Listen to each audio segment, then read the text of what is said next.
Welcome to another episode of the Deep Bleu Podcast, where we have bold conversations that equip Christian entrepreneurs to build a business that builds the kingdom of God. One of the most important things you need to learn as a business owner is leadership. Yeah. It's a skill that makes the difference between getting everybody together, moving in one direction, actually building something meaningful, or really doing nothing at all. I get to invite Pascal Gravel, who is both my brother-in-law of sorts and a good friend of mine for quite a few years. And we have been on a leadership journey together in various capacities at various times. And today we're going to have a conversation about Pascal's journey into leadership and what he's learned along the way. So Pascal, say hi, introduce yourself. Hi, my name's Pascal Gravel, and I've been studying leadership for, let's see, where am I at? I've been studying leadership off and on for the past 12 years, I'd say. I started studying leadership in high school. I was part of a military youth program that you start out just as like a, if you will, a recruit, and then as you go through the ranks and get older, they start training you in leadership, giving you leadership responsibility. And back then I had a superiority complex like none other. He also didn't have these luscious locks. No, it was a military cut for sure. So yeah, military cut, clean shaven, as a different person. I didn't know what I had in those days. We'll say that. But no, I had a superiority complex, and what do you mean by that? I genuinely believed that I was better than everyone else, and that meant that I could have had superior thoughts, thought about things better, had better conversations. Weren't most of the people you were leading younger than you? Well, in a sense, to some degree, which was true. But even when I was the recruit initially, I looked down on those who were even a little older than me. So I was not one that accepted, we'll say, normal culture, and I would have preferred to swim against the stream. But I also, as a result of that, I also wasn't particularly kind either. There wasn't a lot of love for people, and so I was all about the rules, and that was what mattered. People didn't matter so much, and people didn't really matter much to me, unless they could do something, if you will, for me. So sure. Well, I think there's a lot of leaders that approach it that way, and maybe they never grow or change their perspective. Yeah. Now, you said you've been studying leadership for quite a while. I think that was your first leadership role, but that wasn't necessarily an introduction to the concept of leadership. How did you get introduced to the idea of leadership more in like a biblical sense? Well, so they started training me in leadership, and because of my superiority complex, I was going to be the best leader out there because I was already the best in so many other things. I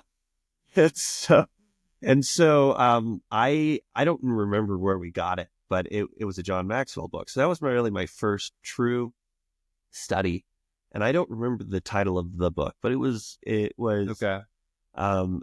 It was, the first lesson was that people matter, and that leading people is influencing people, which was different from how I had thought about leadership before. Before, I thought about leadership like a king and having authority and have to do what you want. Positional leadership, which Maxwell does talk about a lot. Like, the first level of leadership is just because you have a title and the authority that comes with it. But that's not where the most effective leadership comes from. And it was really cool because when I started stepping into leadership and reading this book, it was also a time in my life where there was a lot of other growth and deeper relationship with the Lord. But the Lord used my superiority complex,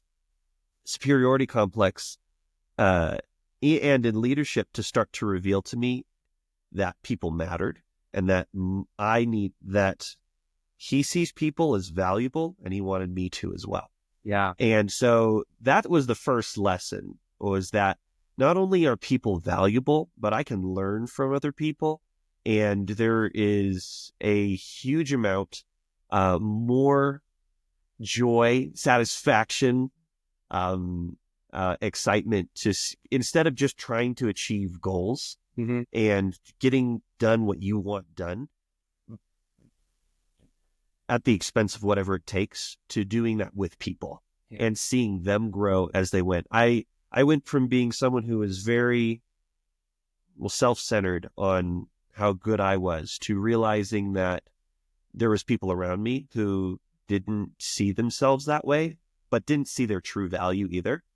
And my attention went from me being dogmatic about rules to me doing everything I could to see them grow. Because what I learned is that if you're willing to build a relationship with people, you're willing to connect with people, and you build a respect and trust, then there's a buy-in that you develop in your people, where they'll go beyond what you ask them to do. Yeah, that's really profound. There's a ton of gold in what you just shared about that transformational mindset of going from, I'm going to get as much out of people as I possibly can and use them as a means to an end, to I see them as inherently valuable. And that's one of the reasons why I love the fact that we can come at leadership from a biblical perspective, is because I think outside of Christ and his revelation of the value he places on us individually and therefore the people around us, it's really easy to stay in that mindset of either I feel good about myself or I feel bad about myself. But nobody else matters, right? It's kind of easy to stay, but when you start to really see how valuable you are in the eyes of God, it shifts the way you relate to other people. But that actually, to me, that's the gate into leadership. Nothing else really counts as leadership. It might count as control. It might count as authority, but it doesn't really count as leadership until you first see value and then you help them see value. It reminds me of when I went through the onboarding class into the organization we both worked at, and they played these videos by Dean Radke. And he said this one phrase that stopped me in my tracks. I'm in the middle of this class. I think I'm probably in the front because that's the way I was. And there's probably 20 people there. And they're playing this video on I think it was like a projector. And Dean Radke's talking about how leadership is really developing people to achieve their full potential. And he said that organizations did a study back in the day about what motivates people second most to money. Or because money's number one. And they found money's not number one. They found give me something meaningful to contribute to is number one. And then he turned to the camera, intense eye contact, and he just said something like, really our call to people, because he teaches a lot of nonprofits how to manage volunteers, and you can't motivate them with money, so you have to motivate them with vision and meaning and significance and personal development. And he said, we want to invite you into something that we're doing to serve people, but you uniquely have gifts, talents, and abilities, and we wouldn't be able to do it as well without you. And we're inviting you to contribute to this higher cause, but at the same time, to become the best version of yourself. And I was glued to the screen, sign me up. Right. And that was kind of my first introduction to leadership, because I'd been a manager of people before. But I'd been in an organization where literally I worked at a hotel, and the boss, his parents bought the hotel to give him a job. It was one of those. And about as entitled as you could possibly imagine, is what he was. As you'd expect. And nothing against that, but the whole culture of that hotel was very much the first and most persistent liar wins. And so I was used to this stab you in the back culture. I was used to this, don't be too nice to people. And I would be the nice guy where I'd be listening to people's problems, and then all of a sudden it was my fault that those problems happened. And I was like, wait, I was just listening to this person and they work for me. What's wrong with hearing them out? It's nope, now you're at fault. And so getting introduced to this idea of each person has inherent value and we're interested in the truth. not just what somebody says or what somebody's title means they get to say, Yeah. but we're really, that was the other thing that kind of struck me about Dean Radke, is we're really interested in the facts. Yep. He talks a lot about get the facts on the table. Yeah. So with that, what was the first kind of real leadership role that you took on where you started to see, I have a chance to develop people, to serve people, to call out the value inside of them? Like, what was that first? So I was in this, it was in this youth program. I turned 16. I become it was a Navy program. The Cochrane it's the highest. This is Canada, right? It's in Canada. Yeah. Yeah. The highest Canadian Navy. Precisely. The Canadian, well, and it was old traditional. So there's like loads of like, British history and involved in it and that kind of stuff. Okay. It was a really cool program. And, the teachers for the program ended up being the older kids. Okay. And so, is it kind of like, I don't know. Oh man.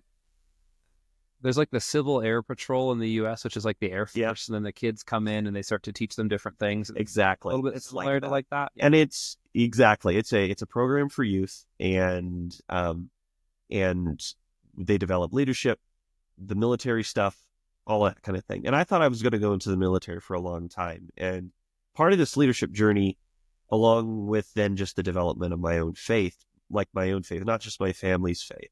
Yeah. In this season, it was all happening together. Changed that, but it was in this program that I had my first real stab. I became, if you will, the boss. I was the highest ranking cadet in the program, and my primary role was liaisoning with the commanding officer of our little unit. Okay. And so, is that a kid as well, or no? That's an adult. That's someone who actually worked in like the reserves, the Canadian Armed Force Reserves. Oh, okay. So, and so my responsibility was for, if you will, my junior officers underneath me, training them how to be leaders, training them how to teach, training them how to lead drill, training them how to talk to a student, other cadets about their uniform. The parade square was mine. And so there was a tremendous amount of authority that came with that position. And by that point, by reaching that age, I had begun to practice and use my little group of junior officers underneath me as kind of a guinea pig ground. I had never done this before. I had read a book by John Maxwell, and it had revolutionized how I thought about people. And I'd seen a lot of other decors and the chief petty officers who were my same rank. They led with fear. They led with there was a lot more class structure. I feel like it followed a lot more of the typical, seniors in high school kind of thing where they're over the juniors and you look down, and there was just a lot more rigidity and fear-led styles of leadership. There wasn't a lot of like team. Yeah. Like, you're responsible for your people. You're responsible for seeing them develop and grow and get better. If they're sloppy, you're responsible for helping them get better, not degrade them because they're a junior cadet and they're figuring things out. So I developed kind of a philosophy of gain respect with your people. Be serious when you have to be serious, but be willing to have fun when you can have fun. And that balance shows that you're human and that you care, but there's also this formality of you're not their buddies. You are a superior. There is authority that comes with that, but because you've been willing to show yourself friendly and that you've shown that you care about people, care about them, then they know that when you are serious and when you're asking them to challenge themselves beyond what they're comfortable with, when you're in practice and you're running through drills, that kind of stuff, there's a known that you're not attacking them personally or out to get them, but it's truly for them to get better, for them to achieve. Yeah.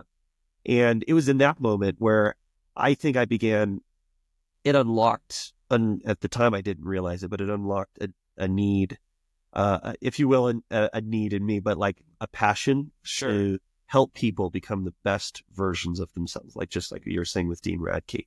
Yeah. And so that was kind of that's where that revelation moment, so to speak. It did. And that was the first time in my life where things began where I let go of this really restricted, following the rules, I'm better than everyone else, to realizing that my life isn't about me. What my purpose, my calling is helping other people get better. Wow. I feel like that's so central to everything when it comes to leadership, because I've noticed myself, running the gambit of leadership, disciplinary conversations, conflict resolution conversations, casting vision, having team meetings, dealing with all those different dynamics that come with leadership. One of the things I've noticed is it's always easier to communicate if I start with a heart of how do I serve this person. Yeah. Even if really they probably need to get fired. Right. But if I still start with that heart, it changes things. And I've noticed that so much about leadership is nonverbal communication. Yep. And it's the mindset you have inside towards the other person that comes out. It's not necessarily what things do I say, what do I not say, what phrases work. Right. As much as it is, what is my heart attitude towards this person? And if I anchor that and I get that right, then that opens doors. It creates a level of respect that, people can start to communicate back, to do everything you can to be a respectable person, not demand respect. Exactly. Right. But you also said that aspect of leading by fear. And I think that's a really interesting one, because I feel like there's subtlety to that, where a lot of people probably lead by fear. I think about myself, and, literally today I had to catch myself shouting a little bit too loud at my dog. And I've been on this ongoing kind of me being trained by God about how to train this dog. Yep. And him telling me, no, you have to focus on positive reinforcement. Yeah. You can't just yell because it doesn't click. Yep. Your dog's too smart and is not inherently motivated by fear, and you're not going to put that in them. Your dog's motivated by reward. Right. And so I've had to switch my mindset, because to me, it's easy to treat people with respect and love. Right. But animals have always been that they're just a pain, kind of thing. Right. So for me, I have to catch myself. Even in that, which seems like, well, that's not leadership. Well, yeah, it is. I'm having to speak this animal's language. I can't speak my own. Yeah. That's been the most frustrating thing for me. I love words in English, and my dog does not understand English. My dog understands here's a treat, or affection. Exactly. Oh, that's about it. Yeah. Right? There's no real English comprehension there. So I've had to catch myself. This might sound ridiculous, but I've had to catch myself sitting there lecturing my dog about, you're a blessing and you're awesome, but you're this way and you're that way, and you just stop it. And I realized she doesn't understand a word I'm saying. And that works with treating people, but it's a kind of a good training ground of, in leading people, you can use words. Yeah. You can focus on affirmation. You can focus on communication. Try to talk through the why, but not in this scenario. So I share that, just kind of made me chuckle. But I'm realizing this whole thing of leading by fear, it applies to everything. It applies to your teams. It applies to your kids. How do you recognize if a culture is more fear motivated than the other, and what is the opposite of fear motivated? I would say fear comes from first a lack of trust, right? So, how do you build trust? It's through relationship. And so moving out of that program, coming to the organization, one of my first new jobs, kind of as a leader, after a few years being out of the military, kind of context and that kind of stuff, was a lot more focused. It was the program itself was the end goal, end of the day, they were wanting to develop you. And so being focused on developing people, seeing them grow, having them go through the program, teaching them how to teach, maybe producing some outstanding citizens at the end of it. Sure. That was really the whole thing.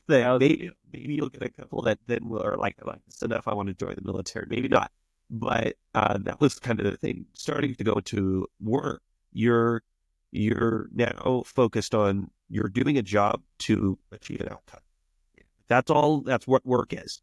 And so if you're being motivated by fear, then it means you're being reinforced with negative reinforcement, right? It's punishment, it's risk. There's risk. There's pain is not being. It's worse than if I just go ahead and do it. That's going to term result. Generally intuitive to us. Count is start with John Maxwell's saying where he says, "It doesn't matter how much you know until they know how much you care." Yeah, that's a really, really important thing. And you went back to going back to what you had said earlier about money's usually a secondary motivator. Primary motivation that people want to do is work for something that's valuable, work for something that they feel important in. And I think a big part of developing trust is part of that is defining what is their work like. Sometimes I think we have results, and we may or may not define how we want them to get there. Sometimes we might want them to define that. Sure. It doesn't always work that way. Yeah. We need to provide ways to enforce positively that they're doing a good job, especially in the beginning. And so when you have a new employee or you take on a new team, there's going to be a lot of questions like, what's the way to think about this? Yeah. What's important and what isn't? What's the vision for these things? And those are going to be questions that they're going to either be asking out loud or inside. But then as they're observing or you're answering those, you're also wanting to know about where they're at. Who are they? And leading them as an individual, starting to understand who they are, what their giftings are, and rewarding when they're beginning to comprehend what the work is, what the goals are, and stepping more into that. So I would say if you prioritize developing trust on your team, you're not then your priority isn't forcing your people to get them to do what they do. Your priority is influencing them based on this mutual relationship of we're together working on something to achieve this goal. Yeah. This is us doing this. And that opens up then the opportunity for constructive conflict and accountability and all of that. It all begins with trust. And I think that that's the counter to fear. You either get to have a team that operates on a basis of trust, or you get to have a team that operates on a basis of fear. And trust is, I think, the very foundation in a lot of ways